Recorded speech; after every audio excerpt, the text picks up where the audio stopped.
Northern Spain is truly heaven for a landscape photographer. This part of the country is filled with lush green mountains and stunning rocky coastline, making for endless photo opportunities. Earlier this year, I had the chance to road trip through all the regions along the north, and I compiled a list of my favorite places I got to see and photograph. We're going to start in the Cantabria region at Urros de Liencres. Cantabria is filled with interesting rock formations along the coastline, and Urros de Liencres is the perfect place to take in the views and get some amazing shots. Here, there are plenty of different photo compositions you can get along the shoreline and the lookout point, both being a short walk from the car park. I came for sunset, but I think sunrise would also work here as well. I was amazed at the main rock formations, which is these two big rocks that look like the gates to the sea, unlike anything I've ever seen in my life before.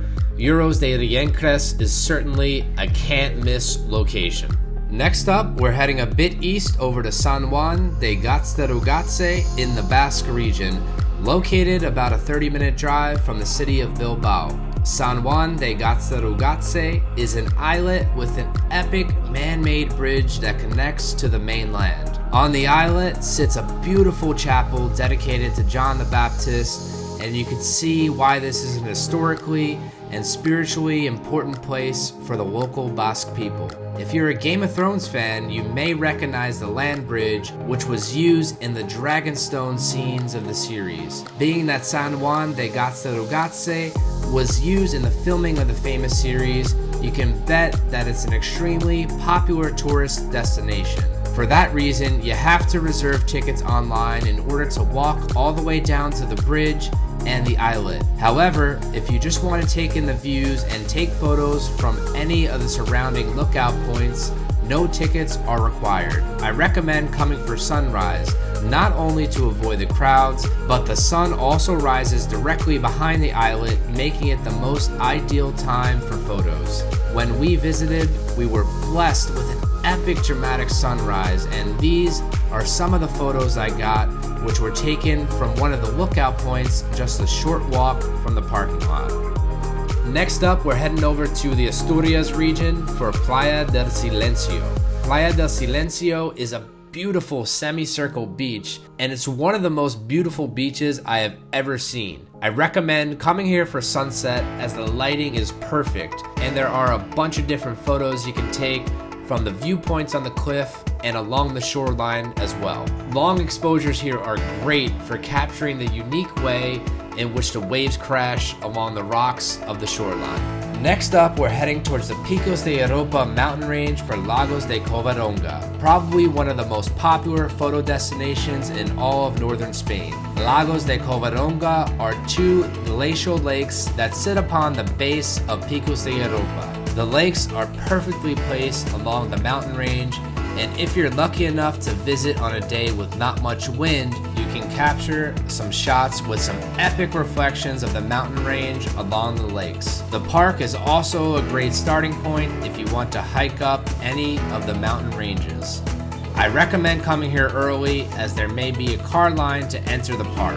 If you come here, you should spend a whole day, definitely staying for sunset and nighttime for some astrophotography.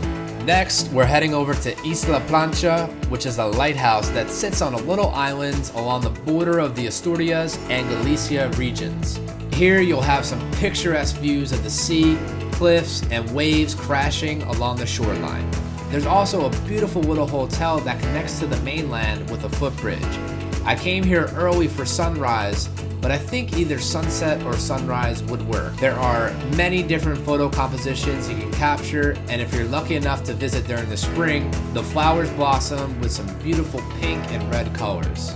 Next up is Torre de Hercules in A Coruña, Galicia. Torre de Hercules is the oldest lighthouse in Spain, dating all the way back to the Roman times. The lighthouse is super tall at 55 meters and overlooks the North Atlantic coast. There are many different photos you can take here, either with your drone or your camera. I took some really cool long exposures of the waves crashing along the cliffs from one of the viewpoints just north of where the lighthouse is. Last but not least, we're heading to the epic cliffs of Galicia to Cabo Ortegal. Cabo Ortegal is a beautiful peninsula overlooking the Atlantic Ocean with some of the best views we got to experience on our trip. If you come here for sunrise, you'll get the sun rising over the ocean. I came for sunset, which provided some epic dramatic lighting looking back at the coastline with my drone. Out of all the lighthouses along the coast of Spain, this is certainly at the top of the list. If you go to Cabo Ortegal, you should definitely head over to Vixia, Hebeira, which is a short 25-minute drive. Here you will find one of the tallest cliffs in Europe, standing at about 620 meters high. The views from these cliffs are just breathtaking, and it was a perfect way to end our road trip through northern Spain. The only bad part was that the wind here was insanely strong and way too strong for me to take off my drone. Hopefully if you go here, you'll have some better luck and the wind might be more agreeable and you can get some epic drone shots. And that wraps up my list for the best landscapes in northern Spain. This is barely scratching the surface and there's still tons of locations for me to visit. For that reason, I definitely plan on revisiting the north later this summer to shoot some of the spots that I didn't get to visit on my last trip. If you visited northern Spain, I'd love to hear what your favorite places were.